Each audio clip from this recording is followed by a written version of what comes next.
Hello viewers, मैं हूं शुभ जी। पाकिस्तान और दुनिया भर में रहने वाले अलग टीवी के तमाम व्यूवर्स को मेरा सलाम। उम्मीद है आप खैरियत से होंगे। वैसे मैंने वीडियो शुरू तो कर दी, लेकिन ये वीडियो है किस हवाले से?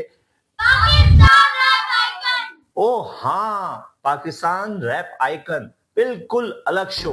क्या जबरदस्त धमाका किया है। तो आज की अपने इस वीडियो में हम बात करेंगे पाकिस्तान रैप आइकन की शुरू की 2 एपिसोड की, जो कि पिछले 2 हफ्तों में हुई। इसके अलावा ओवरऑल शो में क्या कुछ हुआ, इसके हवाले से हम बात करेंगे। इस शो की एग्जीक्यूशन कैसी रही, इस शो के जजेस कैसे हैं, इसमें तमाम हिप हॉप सिंगर्स किस तरह के हैं। इसके अलावा ये कि पहले 2 एपिसोड में किसकी परफॉर्मेंस सबसे ज्यादा पावरफुल रही और कौन डेंजर जोन में है। यहाँ एक बात और नोट कर लें कि ये सिर्फ रिएक्शन वीडियो नहीं, बल्कि इसमें बहुत सी अलग इंफॉर्मेशन शामिल है, जो कि आपको सिर्फ अलग टीवी पर ही मिलेगी। साथ ही साथ इस वीडियो के आखिर में हम आपके साथ एक बहुत ही पुराना रैप सॉन्ग भी शेयर करेंगे, जो कि आई होप आप सबको ही याद होगा। तो हमारी इस वीडियो को आखिर तक जरूर देखें, क्योंकि हमारी ये वीडियो काफी इंटरेस्टिंग होने वाली है। हमारी इस वीडियो को लाइक करें, वीडियो कमेंट सेक्शन में अपनी राय का इजहार जरूर करें, और हाँ, सबसे जरूरी बात, अलग टीवी को सब्सक्राइब करना ना भूलें। इस शो को शुरू हुए अभी 2 वीक हो चुके हैं। मैंने सोचा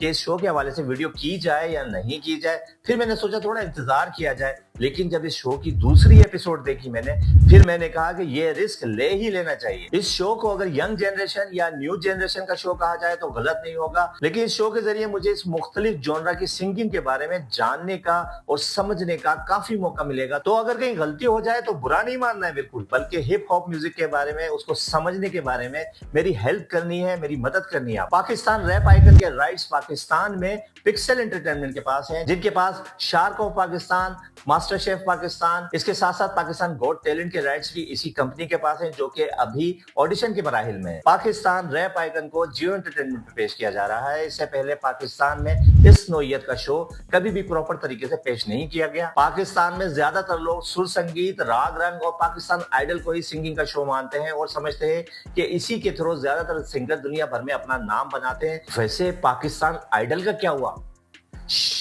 हम बात कर रहे हैं पाकिस्तान रैप आइकन की। क्लासिकल, फिल्मी और पॉप म्यूजिक के बारे में तो सभी जानते हैं, लेकिन ये हिप हॉप रैप म्यूजिक कहां से आया, इसकी हिस्ट्री पर अगर मुख्तसरन बात करें तो जहां तक मेरा अंदाजा है और जो कुछ मैंने पढ़ा है, तो ये अमेरिका के शहर न्यूयॉर्क के साउथ एरिया से शुरू हुआ। वहां के रहने वाले ब्लैक और लैटिन अमेरिकन नौजवान इसके पायनियर्स में से हैं। ये डीजे ट्विस्टिंग रिदम के साथ साथ अपनी बात करने का एक अंदाज है, जो कि स्ट्रीट कल्चर की शक्ल में उभरा और फिर बाद में बिलियन डॉलर की इंडस्ट्री बन गया। पाकिस्तान में भी कई नौजवानों ने इससे मुतासिर होकर इसे देखा देखी शुरू किया, लेकिन जिन लोगों ने थोड़ा समझकर और थोड़ा सा इसके बारे में जानकर इस पर काम किया, तो उन्होंने दुनिया भर में अपना नाम पैदा किया, जिनमें पंजाबी रैप कल्चर से ताल्लुक रखने वाले भोई मियां और कराची से ताल्लुक रखने वाले शपाटर कराची तलहा अंजुम शामिल है, जो कि इस शो के जज भी हैं। अगर ओवरऑल शो की बात की जाए तो शुरू के 2 एपिसोड्स बहुत ही जबरदस्त गए। इसका अंदाजा आप इस बात से भी लगा सकते हैं कि सोशल मीडिया पर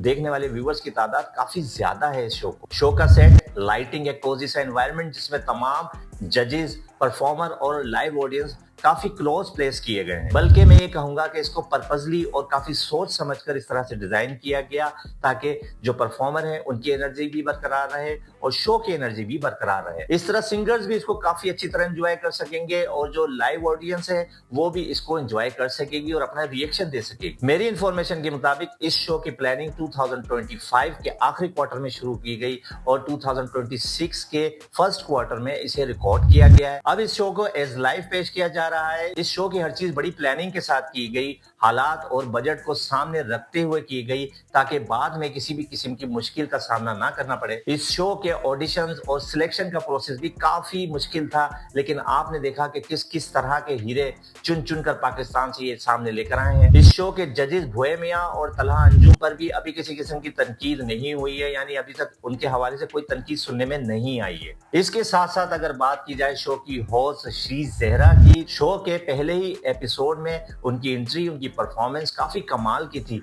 वो लगता है कि बजाते खुद वो भी एक हिप हॉप सिंगर हैं। उनकी होस्टिंग का स्टाइल हर एक की मरकजी निगाह बना हुआ है और हर एक उसे पसंद कर रहा है। इस शो का पूरा format youngster, hip hop culture और स्ट्रीट कल्चर को सामने रखते हुए डिजाइन किया गया है। होस्ट, सिंगर, जजेस सभी का अटायर बहुत जबरदस्त है। कभी कभी ऐसा लग रहा है देखने में कि ये इतनी गर्मी में इतना कुछ इन्होंने क्यों लादा हुआ है, सर्दी तो नहीं है। लेकिन इसकी वजह ये भी हो सकती है कि जब ये शो रिकॉर्ड किया गया हो तो उस टाइम पर सर्दी का मौसम हो। पाकिस्तान रैप आइकन की सबसे अहम बात जिसे देखकर मैं हिल गया वो इस शो के कंटेस्टेंट्स हैं और उनकी स्टोरीज हैं। पता नहीं किस किस बैकग्राउंड से, लोगों की क्या क्या बातें सुनकर, क्या क्या मुश्किलें उठाकर वो यहाँ तक पहुंचे हैं। और फिर वो बात जो मुझे सबसे ज्यादा इंस्पायरिंग लगी वो ये कि सबकी अलग अलग शायरी है, सबकी अलग अलग सोच है, सबका अलग अलग एक्सप्रेशन है जो कि बहुत सच्चा है और अच्छा भी है। और सबसे अच्छी बात वो ये कि ये तमाम सॉन्ग ओरिजिनल है, सबके अपने गाए हुए हैं, अपनी क्रिएटिविटी है, तो इस पर कोई कॉपीराइट का इशू भी नहीं होगा।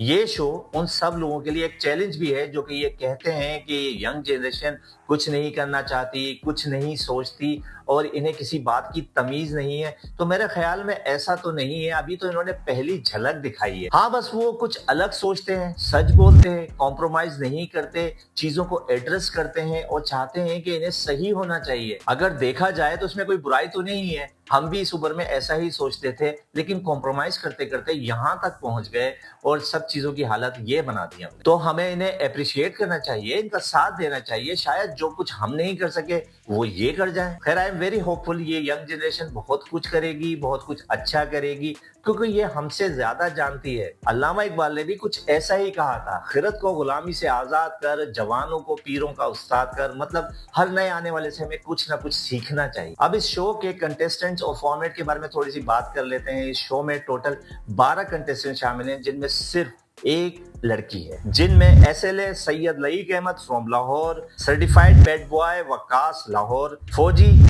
एलिशलोर Karachi, Rumi Lahore, XUG Mohammad Hussain Lahore, double B Bilal Bhatti from Jhelum, शीशु Harry Syed Haroon from Karachi, young शेडे मोहम्मद असवद यार from Karachi Malir, Talon Abdullah Ali from Rawalpindi, king Hassan Raja Hassan Khan from Muzaffarabad Azad Kashmir, AK sky Ayesha Kanwal Karachi और लाहौर से सरमद जीशान। इनमें से किसी की परफॉर्मेंस भी अगर जजेस को अच्छी लगी, मुनफरिद लगी, तो उनके पास रेड बजर का ऑप्शन है। अगर वो उसकी परफॉर्मेंस से खुश होकर रेड बजर दबा देते हैं तो वो एलिमिनेट होने से बचेगा। अभी तक इन 2 एपिसोड में सिर्फ एक ही कंटेस्टेंट है जिसकी परफॉर्मेंस पर जजेस ने रेड बजर दबाया है और वो है XUG Mohammad Hussain from Lahore. XUG की परफॉर्मेंस काफी जबरदस्त रही और जजेस के मुताबिक उन्होंने हिप हॉप म्यूजिक की तमाम रिक्वायरमेंट पूरी की और उनको जितनी भी वहां लाइव ऑडियंस थी उन्होंने भी काफी सपोर्ट किया और उनकी इस परफॉर्मेंस को काफी पसंद किया। शो के फॉर्मेट के मुताबिक हर वीक एक एलिमिनेशन होनी है, लेकिन चूंकि ये पहला वीक था जिसमें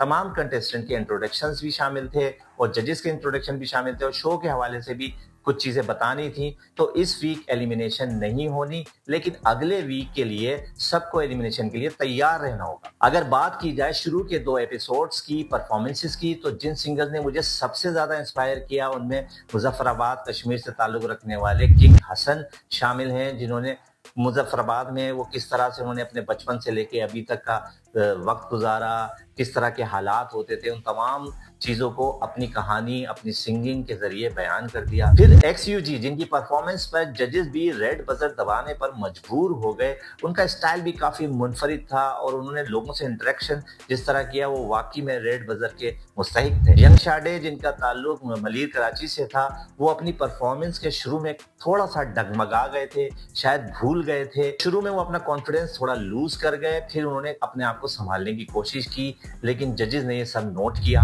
शीशु हैरी ने अपनी परफॉर्मेंस से बताया कि लड़का करता क्या है, आंखों पे चश्मे, काले जूते, नाम है हैरी और काम गाने बनाना। उन्होंने काफी फनी अंदाज में अपनी परफॉर्मेंस की, लोगों ने उन्हें काफी पसंद किया।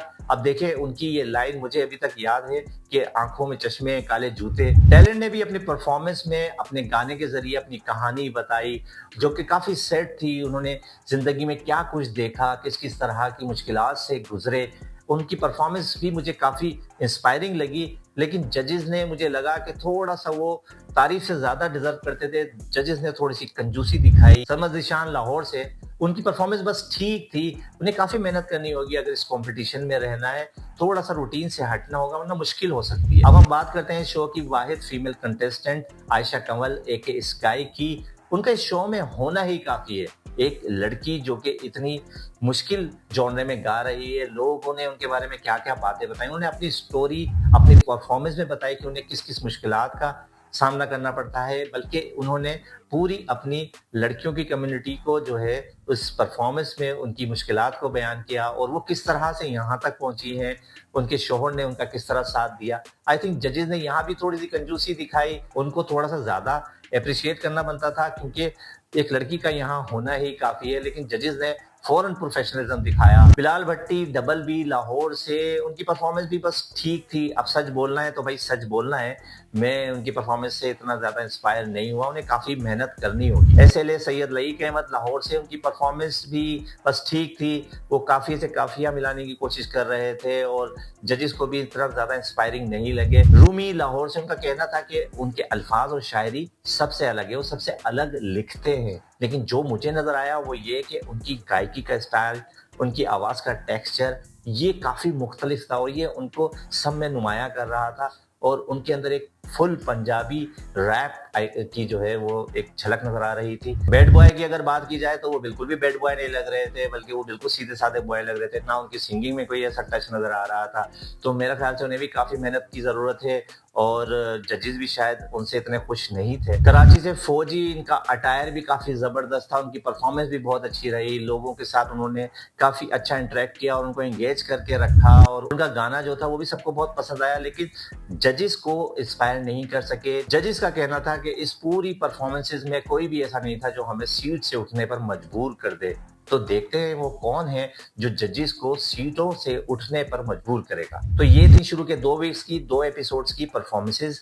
कुछ ने काफ़ी अच्छा परफॉर्म किया, कुछ ने एवरेज परफॉर्म किया और मलीर से ताल्लुक रखने वाले यंग शेडे जो कि थोड़ा घबरा गए थे, शायद उन्होंने शुरू में कुछ भूल गए थे, फंबल किया, उनकी आवाज़ भी सुनाई नहीं दे रही थी।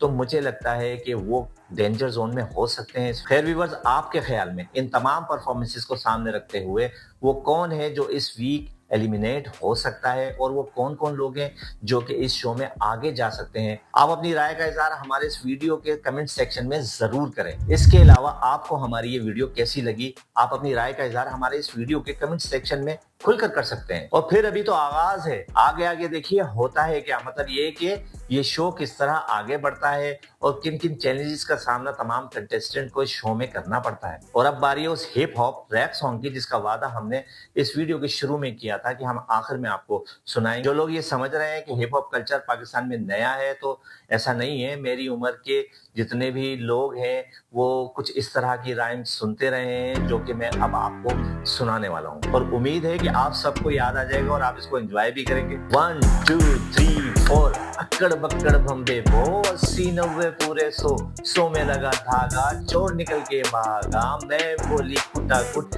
डबल रोटी बिस्कुट। बिस्कुट यहाँ पे खास तौर पे कहा गया है। 8 आने की छालियां 8 आने के पान, चल मेरे घोड़े हिंदुस्तान। हिंदुस्तान की पहली गली जिसमें रहता शौकत अली। शौकत अली को गोली लगी, सारी दुनिया रोने लगी। रोते रोते भूख लगी, खाओ बेटा मूंगफली। मूंगफली में दाना नहीं, हम तुम्हारे नाना नहीं। नानी गई ससुराल, वहां से लाई बिल्ली। बिल्ली ने दिए बच्चे, अल्लाह मियां सच्चे। सच्चे सच्चे जाएंगे, भाई की दुल्हन लाएंगे। भाई की दुल्हन काली 100 नखरों वाली। एक नखरा टूट गया, भाई हमारा रूठ गया। सबका मिलना छूट गया, सबने मिलके मनाया। सुबह का भूला शाम को घर आया। अलग टीवी को सब्सक्राइब करें, दोस्तों जानने वालों से ज्यादा शेयर करें। अपना बहुत सारा ख्याल रखें। अल्लाह हाफिज।